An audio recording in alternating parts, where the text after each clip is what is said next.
अज दा दिन फिर एक खास है।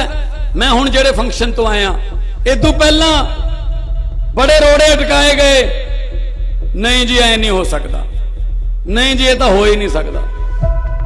जदों मुख्यमंत्री के तौर पर मैं इत्थों ही सौं चुकी इसे धरती तो मैं उदों तो ही कोशिशां शुरू करतियां, कोशिशां ने रंग लिआंदा ते अज मैं फंक्शन तो आया जिहड़ा एयरपोर्ट है उहदा नाम शहीद भगत सिंह इंटरनेशनल एयरपोर्ट रखिया। पहला बहुत टाइम तो अड़िचना पैंदियां सी, सारियां दूर कर लिया। जे नीयत सच्ची होवे सब कुछ हो सकता है, जे सच्ची नीयत होवे।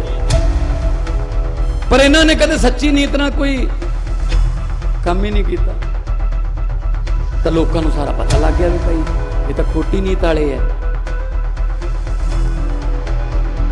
अज एक होर ऐलान उन्होंने जन्मदिन ते करदे मैनूं खुशी हो रही है कि शहीद भगत सिंह जी के नाम से एक स्टेट अवार्ड, युवा अवार्ड सी, पिछले 7 साल तो इन्होंने बंद किया होया सी, वो भी असी शुरू कर रहे हैं।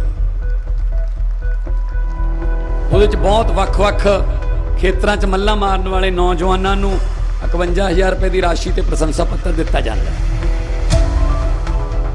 ते एक होर बहुत बड़ा ऐलान शहीद आजम भगत सिंह जी के जन्मदिन पे कि गुरु नानक देव यूनिवर्सिटी अमृतसर दे विच शहीद भगत सिंह के नाम से एक चेयर स्थापित की जाऊगी।